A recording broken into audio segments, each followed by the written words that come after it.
Okay, so some minor teething problems. So sorry for that. Let us start our evening. The first sit chat, you can all switch on your cameras so that it will get recorded in our video and visibility. The basic idea is that we increase the visibility so that all of us can be recognized by others in our group. Hi, Dr. Rajiv, how are you doing? Ram Ram everyone. Namaskar. All good, Dinakar. And others also can please switch on the cameras if you wouldn't mind, so that your face becomes recognized. Now, the basic idea of this activity is to really discuss and chat on some topics about startup, which would be of interest to everybody, and then try to see if we build up a community over time. Today we have about 8 of us, and I'm sure as we move along, it will increase. It will not be coming down. So with that very brief, Vijay, can you hear? You can't hear us, is it? Vijay? Can you hear me, Sagar, Rajiv? Yes, I can hear you. Thank you. Yes, Vijay, you can hear? I can hear you. Okay, super. Thank you so much.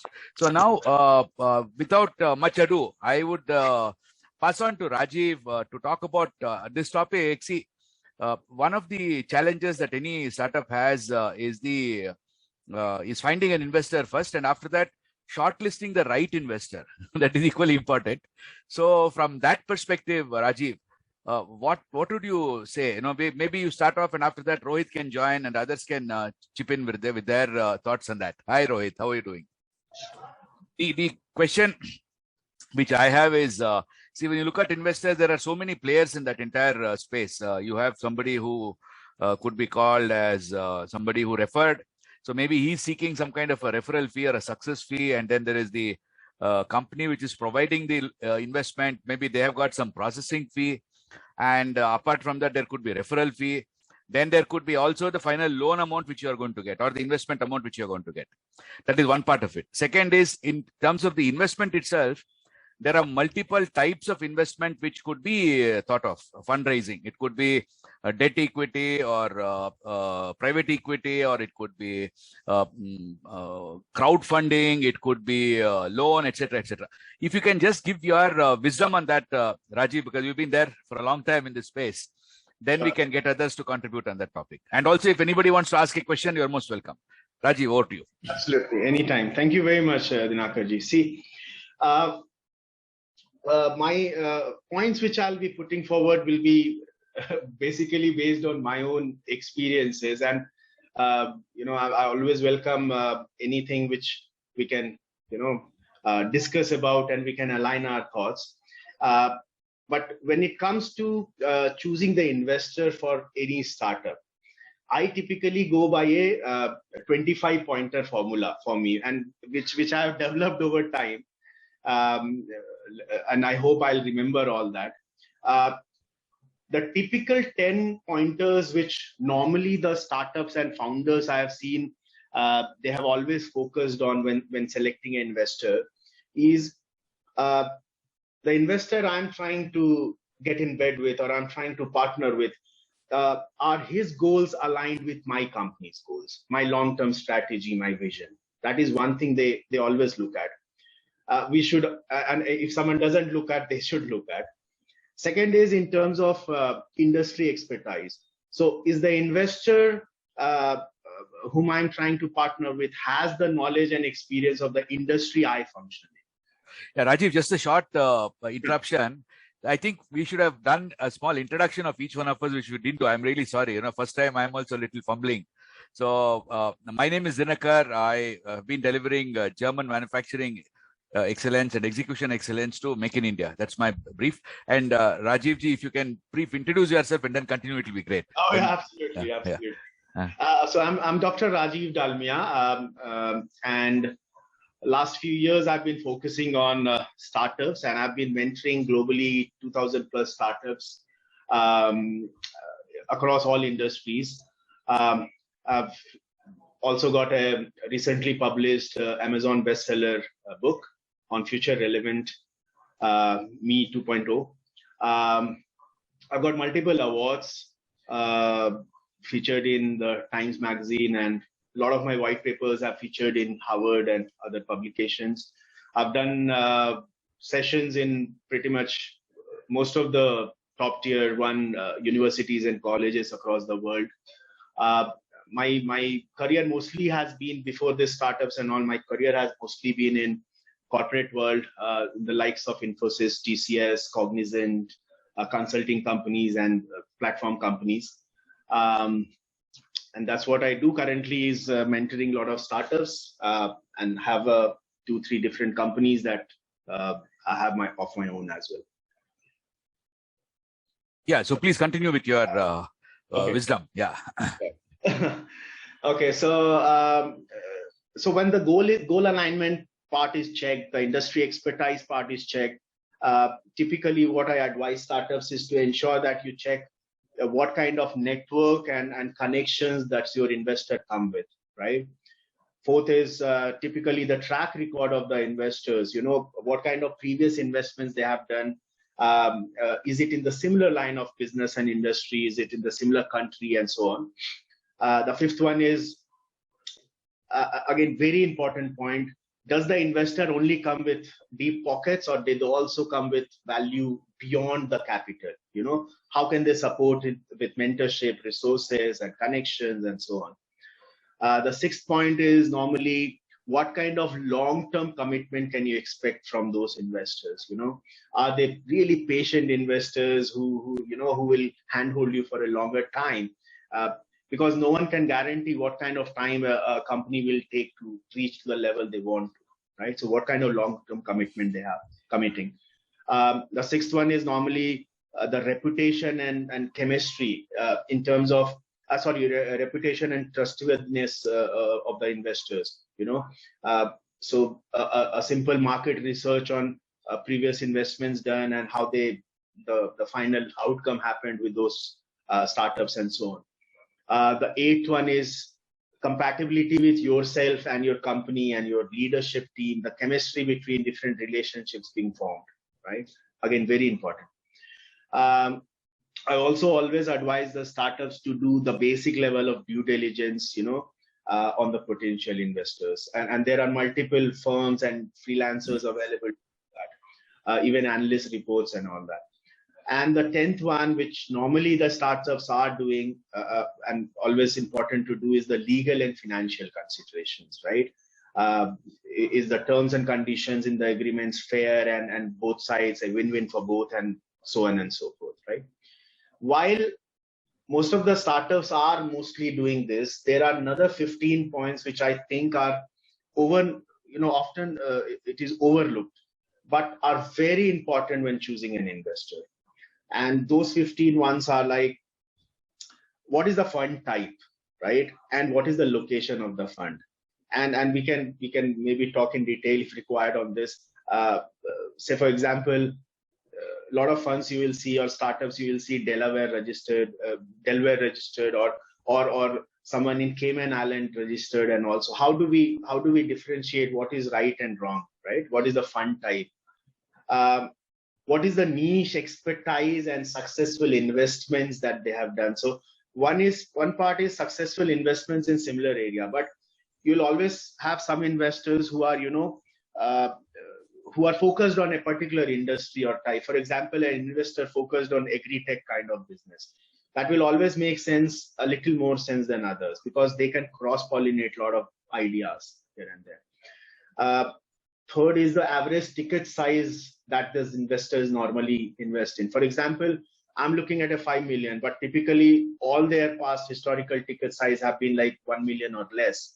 Then we need to be really careful about choosing these investors. We need to deep dive and understand why suddenly a jump of 500% kind of investment. We need to check the kind of network and exposure this investor can bring on the table for us, right? In terms of network of their own investors, VCs, family houses they have tied up with, the kind of advisors and mentors they will bring on table, and so on. See, the investors community in itself, whom we are trying to be part of, they themselves are human beings, 1 or 2 or 5 individuals, right? So this founders or this community, what is their own personal network and community support that they can provide, right? That's also like-mindedness, the attitude as a professional, as a person, how they are. What kind of global market access that they can facilitate for us, right? Say, for example, startups normally will have some very ambitious plans of launching in various countries. Now, if the investor is very siloed to a particular country, it will make sense that you move to another investor who can give you a global market access. Typically, we also see some investors, they are not one investor, but they are multiple parties involved, and a community of investors community, or group of investors. Now, what kind of fundraising plan, strategy, the VC's connections that they have internally, how can they accelerate our fundraising efforts through that partnership or through that particular investor? Again, alignment with our strategic objectives that we already spoke about, but normally what happens is, and I've seen that we have seen alignments at tactical and operational level, but we have not seen a lot of times the strategic level alignment doesn't happen, and that's what hurts in long run. See, there are sometimes you will find investors who are very siloed in their approach, that we will sponsor this particular event or this particular part of your startup. So if a startup has multiple ideas, multiple things that they are doing, okay, we will invest only on this. So that kind of sponsorship considerations, if that is the case, then we have to see if that fund that is being provided is enough to cover the expenses of that particular idea or not. And second, do you want to diversify and have multiple investors in multiple ideas within your startup, or you want one investor funding all of your initiatives? 10th one is in terms of our cultural fit.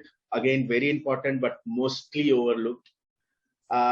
Availability and accessibility of the investors. Again, we have seen, multiple times, in fact, hundreds of times, that MOU and an agreement is signed for the sake of signing. And okay, we have an investor now, we have a mentor now, a community now, but the investor's willingness and availability to provide the guidance at the right time, and that becomes very critical. If someone is not available when you actually need the person, doesn't make sense. So clear agreement on availability. In terms of legal and paperwork, the board seat dynamics. Sometimes investors approach to give fund is, I need seat in your board, those kind of things. So a clear agreement, what you are willing to dilute and what you're willing to give to the investors needs to be very, clearly agreed upon and black and white, right? Exit strategy. Most often the investors have their own way of documenting very complicated way the exit strategies. Now that means we need to ensure that the investors' expectations versus the startup founders' expectations in terms of timelines or strategies or long-term plans and conflict management and all in the exit strategy is very well documented again. We spoke about reputation in the industry. That I think right worded testimonials, personally spoken and discussed and collected, feedback of the investors really helps, because again, millions of investors available in the market, individually, fund houses and so on, and all spread all through. We need to be really careful on choosing the right investor with the right reputation. And I don't know, I cannot re-emphasize the point enough, but value beyond capital is something which we just cannot miss. I always advise startups to ensure that don't go after an investor if you cannot get value beyond just the money of the investor. Because, for example, if with the right partner or the right investors, the entire investors team's experience, their brand, their name, their network automatically is in play for you. If it is not the right partnership, you miss on that big opportunity. Here or there, the partnership has to happen. So rather happen with the right partner who brings more value just beyond capital. Capital will come. So all these 25 points very, very quickly, which I summarized, see, all of them play a very significant role in shaping the dynamics and the success of the investor founder relationship, right? Now, I always advise startups to give equal consideration and a careful consideration to each one of them. Very important. Choosing the right investors with a sense of ownership, like a true partner, I mean, that is very crucial for the startup's future. And this is not a decision to be taken in hurry. Oh, we need to really get an investor fast. We cannot do that. Consider multiple options. Select investor come partner, and not just an investor who is aligned with the needs, aspirations, strategy, the attitude, and everything. And last but not the least, once we get a lot of options of investors, I always advise, maybe 2 or 3 that we zero down on. Collect their agreement draft, no commitments, collect their agreement draft, go through it, analyze it, evaluate it, all the potential benefits, the drawbacks, the hooks, the exit strategy, and take proper legal advice, make informed choice. A partnership with someone who can bring value beyond just capital, with all these points in mind, I think is what is crucial in this founder investor relationship. So thank you a lot, Dr. Rajiv. What about these middlemen? That is one area where, if you can throw a little light on that, you could have somebody wanting a referral commission, somebody wanting a success fee. How does that work in this industry, in this space? Okay. See, every investor, in whatever capacity they come, be it the fund houses, mini, VCs or anything, everyone charges success fees. So that is part and parcel of investment game. It's not about middleman, it's directly the investors who charges that. Middlemen's, they charge their own commission to bring the investor on the table for the people, right? Or I would reword it in other way. See, investors, they work typically as is known in the market is for equity, right? They charge equity, they take equity of the startup. And middlemans are normally, they can be investors, or they can be, as we call middleman, or they can be incubators and facilitators. They charge success fee, which is a normal in the market. So I don't think that should be a problem. And it's very small amount, right? It's typically, the maximum I have heard is, I think 6% of the fund raised, which is very small amount. And this is typical globally. Indian market, I have seen maximum going to 4% of the fund raised, and that's pretty much fine. Beyond success fees, the middleman, if they are charging anything, it has to be value driven. For example, if it's only a fundraising game and percentage of the fund raised is success fees charged, that's fine. But if they are charging anything beyond that, for example, 1%, 2%, or 5% of the equity of the company, that's again a normal. That has to be 100% value driven. Like you're giving me mentorship, you're handholding me for like whatever long time, 18 months, 24 months. You are making me fundable. You're making me funding ready. If that is the case, that percentage of equity in the company is again a normal thing. And normally these payouts, let us say a success fee or a processing fee, would it be done post the final decision of the investments, or would it be done in advance in anticipation of the investment? So success fees are always after the investment. After that, everything is after that. That means the cash has to come first. Only then comes the next decision of distributing it. Absolutely. Okay. Sometimes some middleman, they charge a small amount. Like for example, in Indian parlance, 1 lakh, 5 lakh rupees for our effort that we'll be putting together to mentor you or to get a lot of investors to you and all that. But always there is a cap. One is that, and that should be mutually agreed, like 5 lakh rupees and for all the effort. And a cap to how many chances or how many investors will I put in front of a startup. Okay. And why I'm highlighting this point, Dinakar sir, is because many times, again, I have burnt fingers. So I have a commitment with a startup. I'll put you in front of, say, investors for your funding. I'll get you funding ready and get you funding. Now the the startup founders are not able to pitch themselves properly, showcase themselves properly. How many times will you give an opportunity? So normally this middleman agree to a cap saying like maximum 4 investors or 4 opportunities. 4 times will put you in front of investors. If you don't succeed, your money which you have paid that's all is done. Our relationship ends there. Okay. Thank you so much. Thank you very much. Now the house is open to discussion. Sagar wanted to discuss something. Then Aditya also wanted to say something. Please go on. I'll put on the gallery view. Whoever wants to speak, please go on. Yeah. Sagar. I'll go. Yeah. Dr. Rajiv, hi. Good evening once again. Good evening. Ram Ram Sagar ji. Ram Ram boli. Good evening se kaam nahi chalega. Dr. Rajiv, now sticking on to the topic of middlemen. Okay. Yeah. Now, we have a kind of a due diligence both for the investees and for the investors. Are there any modus operandi for the due diligence of these middlemen only? That is a big headache now. See, normally the middlemen all across the world you will see Sagarji operating are people with industry name, recognized names in industries. You will never find any middleman who is not known in the industry. So that due diligence part, 50% part is already covered. Second part to that is, and with the recent scams and events that we have seen in last just few months, that big names involved and then still a scam of a big cadre. So yes, due diligence is something which is a own responsibility.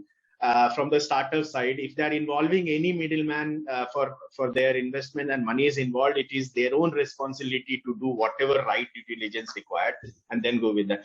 We are all spoiled with the choices, Sagarji. We have thousands of middlemen sitting here. It's completely the ownership of the startups to do the right due diligence and select the right middleman. But thank you so much. But one small question, Dinikar, sorry. Yes. Are we covered by any laws? Are we covered by any governance as such today with this middleman at all? Because this involves financial as well as credibility issues. Are we today covered by any such legal? Absolutely. So, see, there is no specific law guiding, say, for example, startup or funding and this and that, but everything falls under the legal preview of the stamp paper agreement that is signed, right? It's that stamp paper agreement, every word of that is governed by the local jurisdiction mentioned in that paper. So again, I think that was a very interesting hint in telling that, look, don't do any cash outflow till the paper is agreed. There is a paper and somebody has put the signature. Absolutely. Without that, no cash outflow for any company, any startup, irrespective of what the temptation is. Now, Ninad, you had a question. Can you please go on? You can only ask. Ninad, and then we come to Aditya. Hi. This is Ninad. I wanted to ask that suppose there are a lot of VCs in the market available, and when they approach us, they ask for a fees for signing up. Is it legal? Even before bringing the investor in front on the table. Oh yes, absolutely legal. There is nothing that stops that, Ninadji. See, as I said, every legal item or aspect is governed by what is being signed on a stamp paper between two parties. Okay. Any agreement that gets signed between two parties becomes a contract and then legally bindable. And if that paper says that I will initially charge you 5 lakh rupees for my efforts, no one can deny that. But it is important, like you said, to have the paper before that 5 lakh is paid to anybody. Absolutely. So then you can at least hold that person accountable if that effort is not really delivered. Absolutely. Yeah. Aditya, would you like to ask your question, please? Sure, Dinkarji. Thanks, Rajivji. Thanks for your time and etc. So let me introduce you first in our 2 lines. So professionally, I'm a chartered accountant, and with around 20-year experience, and I started one educational startup, which is Numismatics Academy and Worldola. We are discovering the world culture, history, geography, art, and GK. Little different. We will talk about some other time. So Rajivji, question for you specifically, even when we are going for a VC, even before that, especially when for a seed funding, okay, at the time when you don't have a revenue at all, okay, and many of time in my stage, if I talk about, at least we have some product to demonstrate, we have some interaction, which is non-revenue, but we do have some users, we have some recognition at a national and international platforms. But how difficult it is, because if we are talking about fees, etc., because the challenge what comes in the mind is because we have a limited fund. Bootstraps can't be go that luxury and then don't have a deep pockets. Because by the time we have reached this level, we already spent a decent amount to develop that idea. Because it's not about an idea, because you have went through the thousands or hundreds of times you made a mistake, and then you come out with a finished or minimum visible product.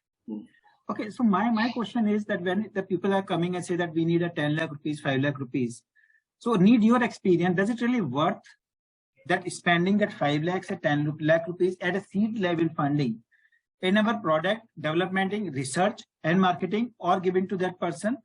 So that my idea is, once you have some revenue, once you have some kind of revenue, your probability will be much higher even without a middleman. And if you don't have a middleman, even I tell you, when you are saying that the only middleman can connect you the 4 and 5, and the responsibility lies with the investors or the startups. But I have seen the experience, the people just connect just like that. I know Rajiv, then I say, okay, Rajiv, just go and listen to this guy. He just will make you some presentation, but actually that is a false investors.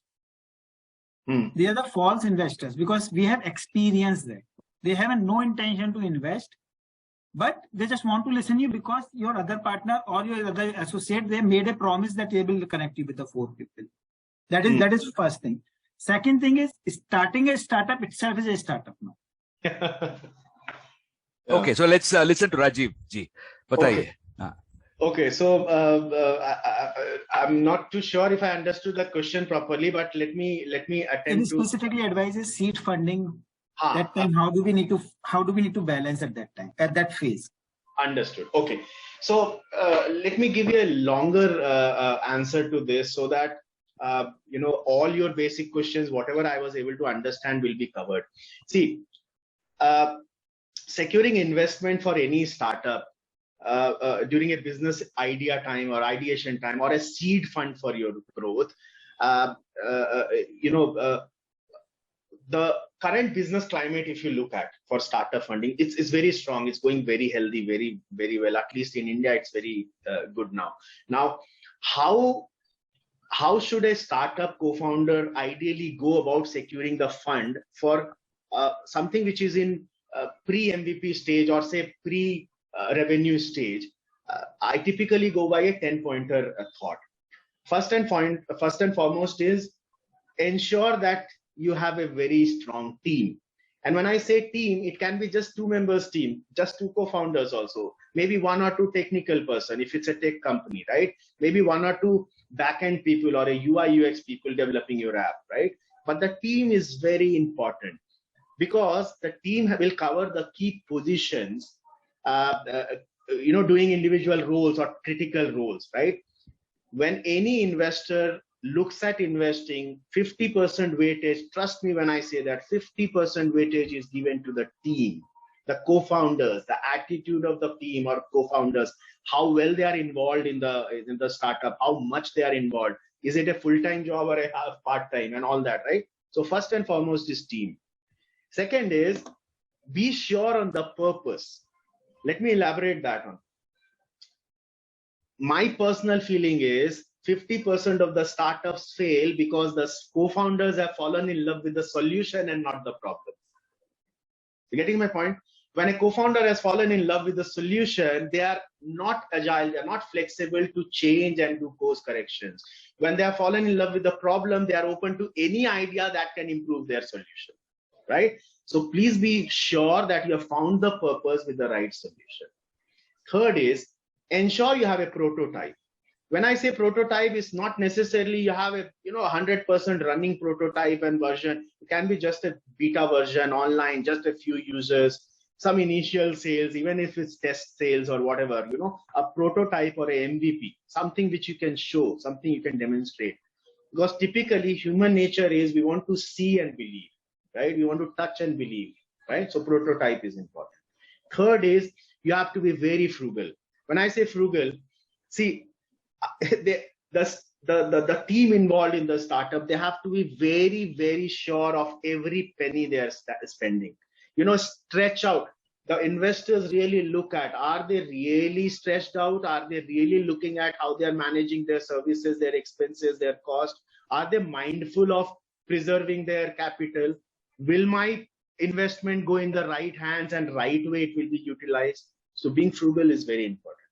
The fifth point is, what is the need? How much do I need? When I'm raising a fund, this is one question every startup founder will face. At what percentage, at what valuation, how much you need, how will you spend it, right? So for example, I'm raising 1 million and I'll spend 50% on marketing, sales, 20% on this. So that kind of clear indication of how you will spend the fund and how much you need. The startup founders have to actually have a clear maths with all the right formulas in place for the need of the fund they want. Sixth is some revenue. As you rightly said, this revenue, see, investors, when they come to startups for funding, they are typically looking at companies who are already generating revenue before asking or seeking any investment funding. Even if it's a little revenue, even if it's a test revenue, $1, right? But showing that your company or idea can make money reduces the risk for investors, right? And that's why they are more willing. Right? Show the revenue capability. Seventh point, please ensure you are well bootstrapped before you're reaching out. It can be your own money, friends, family money. You know that you are bootstrapped and you have developed something MVP or prototype and started revenue. Once you have exhausted your bootstrap thing, is first thing you can go for maybe even loans. There are some available loans in the market, seed capital, funds and all that. See if there is a good credit match to your expectations, a small fund required, maybe loan is a good option.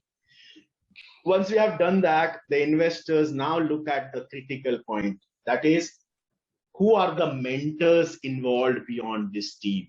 Who are guiding you as a startup? Who are the people who are giving you advice? Are they industry experts? So see, when I take my startups to investors community for the pitch, trust me, I have one slide only dedicated for mentors. Absolutely no skipping this. So mentors are very, very important, right?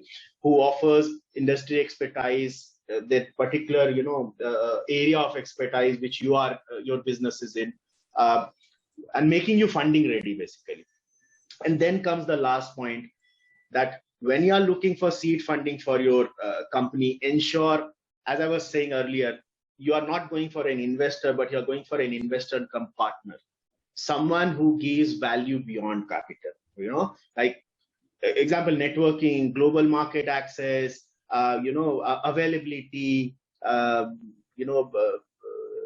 reputation in the market, his own networks. Every individual in that investor communities, they have their own brand name in the market, some knowledge, wisdom, as Dinaka sir says always, right? So this all points I think should be covered and taken care before we are raising any seed fund at whatever stage we are, Aditya.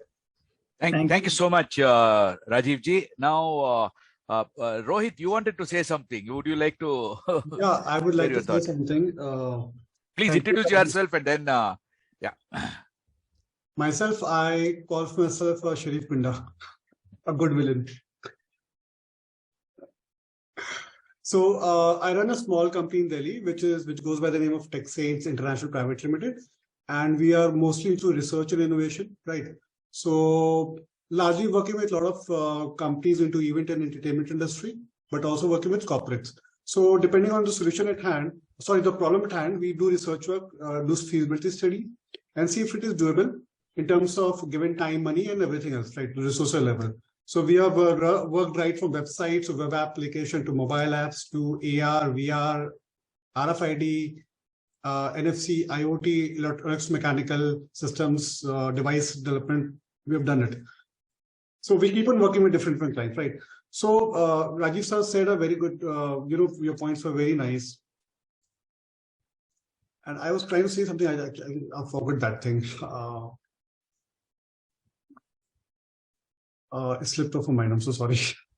No problem. No problem at all. No problem. Let me just recall and I'll connect Sure, back. sure. Akshata, you wanted to say something. Please go ahead.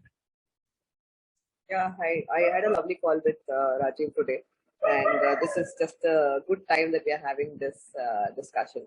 So my question was particularly from a startup perspective that see now as the trend of say investment and funding is increasing, there are a lot of investors as well as incubation chambers which work on different domains, and they have a different group of investors altogether, and they all come with their own mentors, their own proficiencies.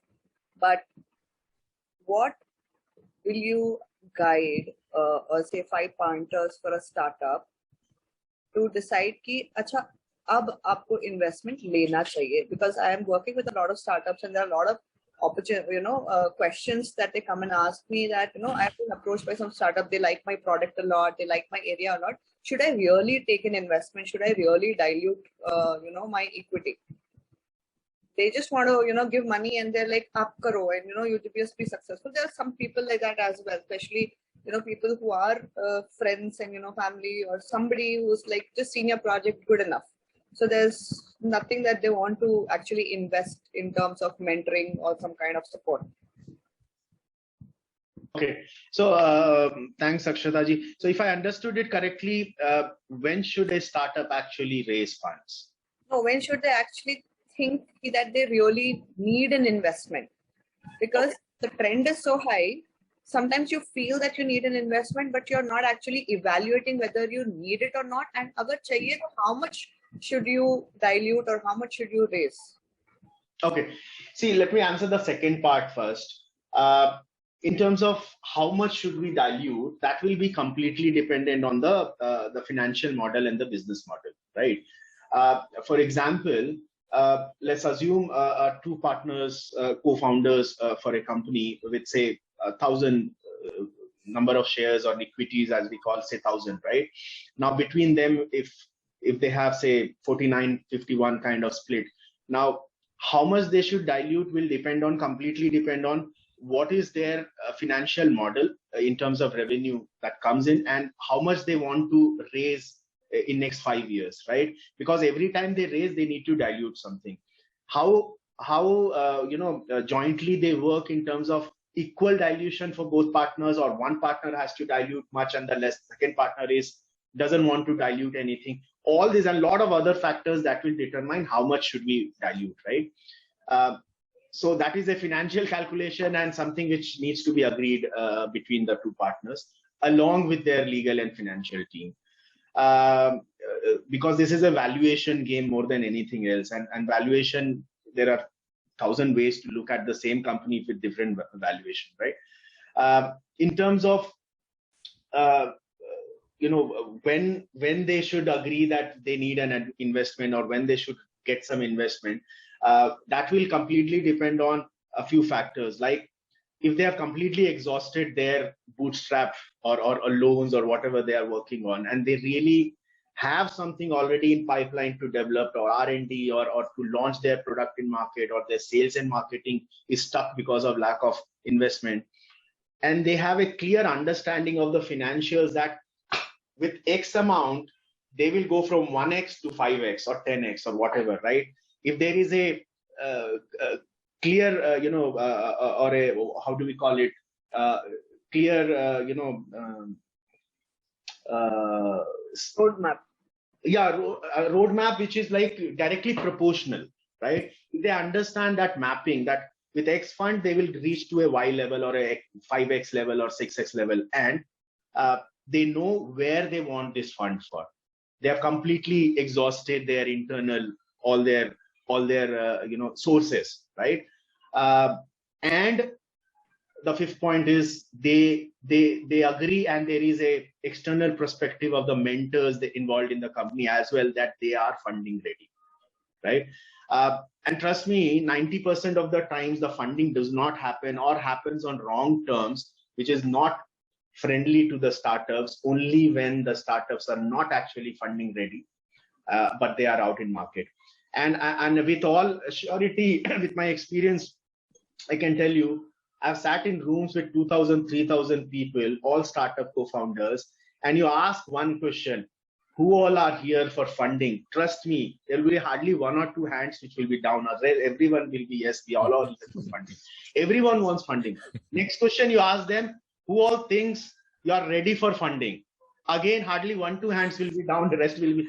So everyone thinks we are funding ready. But when we actually deep dive and start evaluating, trust me, 99% fail. Right? And that half-cooked rice, with that, if they go to the market, the investors push them to their terms and conditions because they are seeing the green, notes in front, and they see, okay, let's agree on this. At least we'll get funding, and this name also gets associated with me. Right. Oh, Aman name gets associated. Let me give him 20%. You have seen that in Shark Tank as well, right? So when we are funding ready, we should go to the market. Thank you so much. Thank you, Rajiv. And then first we go to Namrata and then back to Rohit. Namrata, please go on. You please introduce yourself and then please share your wisdom. Hello everyone, I'm Namrata, founder of Vega Herbals. Recently had a startup call at National Technology Week. And my question was, if a mentor come investor says he wants to bring in other investors who might be right for my startup, and also at some point he wants to be a vendor for my startup for supplying of raw materials, because he deals with raw materials required for my startup. He wants to be a vendor for me. Should I have two different agreements, paperwork for these two purposes? Oh, yes, absolutely. Let me answer this. Sorry if anyone else has any answers. But very interestingly, Namrata ji, first of all, Ram Ram. Very interestingly, very recently, a similar case happened with one of the startups. So I'm jumping to the answer. First answer is yes, there should be separate paperwork for every different kind of agreement or deal that you do with, whether even if the person is the same person as your investor or even your mentor. Paperwork is a must. Second is, should we go with that mentor or investor and agree that a different investor needs to be brought in because he's more capable or can bring some additional value? 50% of that is yes, the world goes on trust, and you have trusted the investor and mentor for so long. Trust him again on this judgment. 50% part of that is, however, please do your due diligence to that investor as well, equally as much you did for the previous one. So both parts you have to balance. Second part, should you agree to that mentor or investor to become your vendor or supplier? Again, the first part answer is exactly the same. You have trusted him for so long. Trust that he is doing something which is good for your company, because I strongly believe the success of your startup is the fees for him or her, if he is a true mentor or a true investor or a true partner for you. So trust him on that. Please do allow him to be your vendor or supplier. Again, the 50% part stays same. Do your due diligence, whatever capacity required. Paperwork is definitely a must. Lot of prudence there. Yeah. Rohit ji, you are back. Rajiv, I have a supplementary question on this to Rajiv. Yeah, please go on. But you need to introduce yourself first, Manish. I run a job tech startup. We met yesterday. On this, actually, right, vendors question I have to Rajiv is this one. See, when the vendor is getting an investor, I mean, vendor himself is putting the money. Of course, he can say this one, okay, my supplies are my money, right? So he is earning, I mean, he is giving that supply with his profit as well, right? So I'm not getting the exact money which he should be investing it. You got my question? No, sorry, did not understand that, Manishji. No, he is telling that I am going to barter the capital to my goods, which I am going to give it to you. Correct. Okay. Thanks, sir. Thanks, Inkarji, for Okay, just an added question to what Manish asked. How do you think that conflict of interest could be addressed in such cases? Exactly. And that is exactly the answer to Manish's question as well. As I said, see, there are two choices. One is the mentor or the investor might say, my own company, I can be your supplier or a vendor for something, right? That is one way. Second is, I have someone known to me who can be a vendor and supplier or supplier for you, right?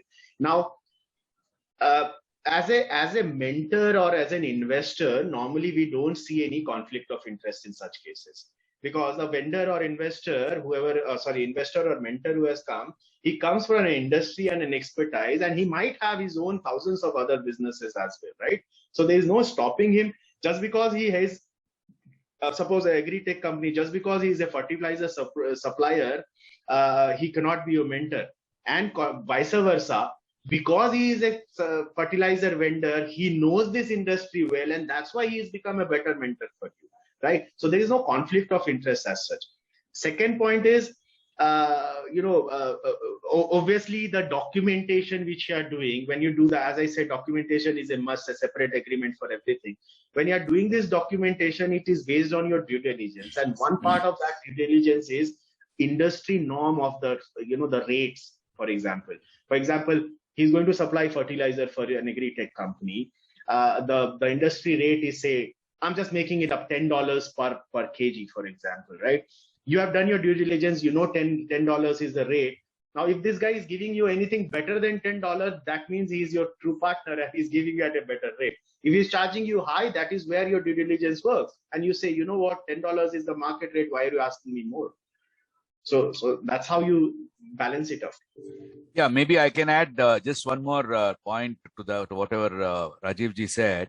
I feel when such a relationship is there, where the vendor also is the mentor, who is trying to increase the company value and help the company grow, I think what one should really keep in mind also is to avoid exclusivity. That means in the role of a vendor, the person who came on board should be very clear that today he has come as a vendor.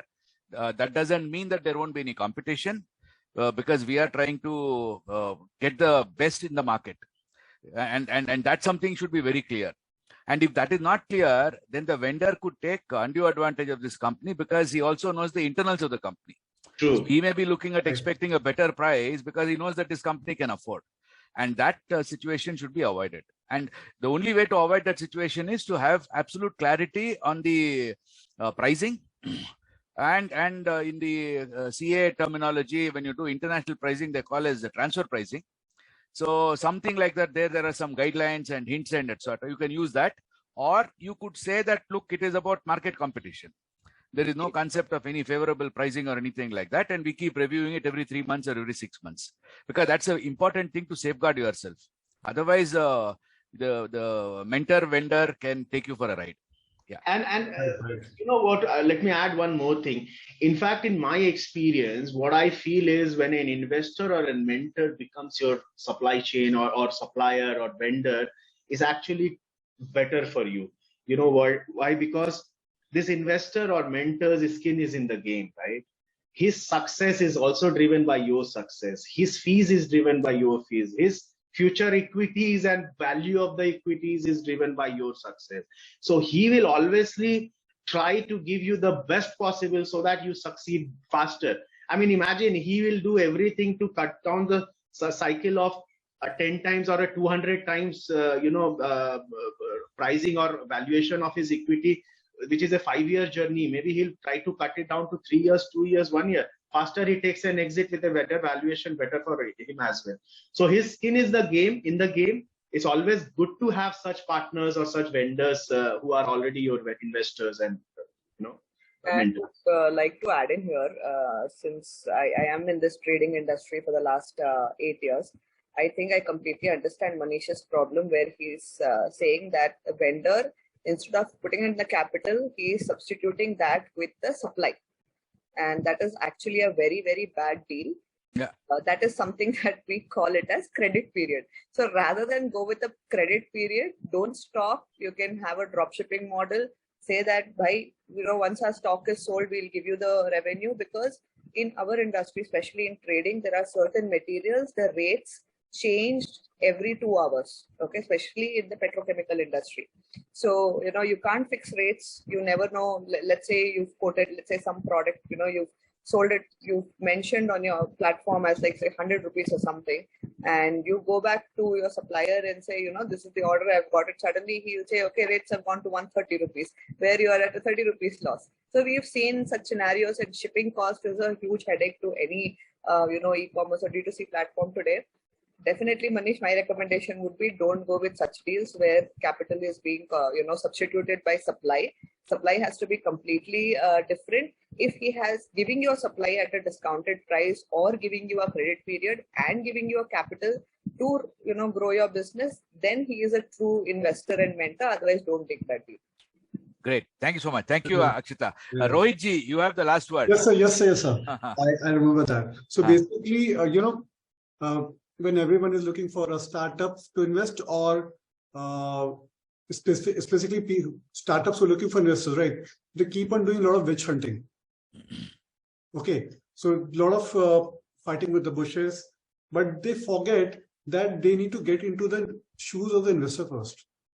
Okay, before even getting into that activity of doing all those theses and cash flow analysis, pitch decks, and pitching.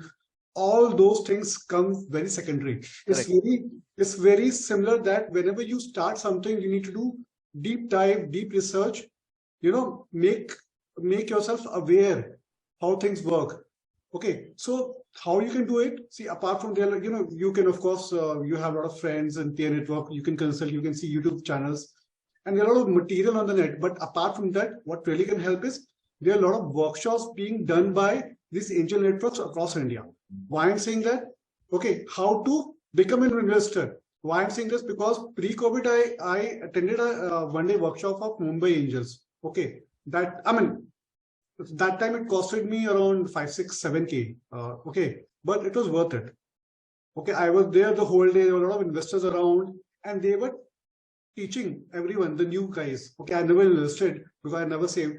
So they were teaching how to become an investor. So if you can learn how to become an investor, if you get into the shoes of the investor, then you'll be in a far better position to crack the deals. Oh, absolutely. That's, I think, very good. Superb. So thank you so much. I think we have been quite, what should I say, magnanimous in terms of time. We have overshot. Maybe I thought half an hour is sufficient, but we have almost taken 40, 50 Sir, minutes. Introduction is still left. Can I ask one more question, Dinkarji? Yeah, please. So my question is that how do I evaluate a pre-revenue startup? Okay. So yeah. Okay, so there are multiple methodologies, Manish ji. There are 7, 8 different methodologies, starting from traditional ones to new ones. This is maybe what I suggest for the sake of time. This is one topic. Maybe we can pick it up as next topic some other day. Sure. This is a very interesting topic, and there are normally 7 to 9 different methodologies which industry uses. Maybe I can take a session on all the methodologies. Show them the calculations maybe. Yeah. But I'm asking, Manish, you offline, you can connect with me. I'll tell you if you need any specifics on that. I'm sure we had a C Aditya ji, right? Aditya ji also will be knowing all this valuation methodologies, right? Sure. I'll take a session. Sure. Okay. No, see, Rohit, you were talking about introductions. I didn't understand. What was that? Yeah, I think everyone else should do the introduction. So the format of sit chat, what I have conceptualized is whoever who talks get to introduce. In a sense, if they have got some wisdom to contribute or have a question, they get the chance to introduce. Because this is not a networking meet; it's only an information sharing meet. Okay. And those who don't want to contribute in terms of a question or in terms of wisdom, then they don't get the chance to introduce. So I will give my closing introduction then. Hi, do you have a question or you already spoke? Yeah, please go on. Yeah, Akshita, yeah, please. So it was lovely meeting all the SIT members yesterday, and we have an excellent platform. So I work in multiple domains. So we work in trading in terms of cosmetic supplies and raw materials. We are into branding, cosmetics, personal care and automobiles. R&D in cosmetics, anything related to cosmetics or branding or FMCG or D2C.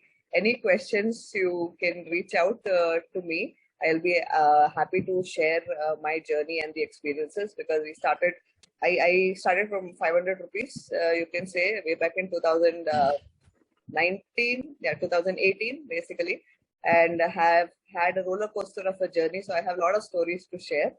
So Manish, if in case of trading you want to discuss and brainstorm on ideas, I'm open and free to discuss. Super. Thank you so much, Akshata. And for all the others who have joined, I am extremely thankful for such a quick response. It was only one day the time we had. And if anybody wants to talk about a specific topic for the next week, please do share. One of the topic is pre-revenue valuation, how it can be done. So either we do that next week or maybe after 2-3 weeks. So with that, I thank everybody. And then what we would do now is I would try to convert this into a video which will be uploaded to YouTube, and I will share the link in the SIT group. And if each one of you can please help all of us by sharing in your respective social media profiles, could be Facebook, could be LinkedIn. So through that we get visibility. The idea is everybody gets visibility. And because it's not just a introductory networking meet, we want to showcase ourselves as somebody who has wisdom, or we have got something we are really thirsty to find out something, right? So if you have got a question, then again, people know that you have to be a reason why you have a chance to introduce yourself and talk about your company, etc. when you have a question or you have got something to share. So with that, thanks a lot. Sagar, you have raised your hand, is it? What was that? Is it possible for all of us to come on camera for one good photo? I mean, all faces without the black spots. May I request everyone, if possible, please? Yeah.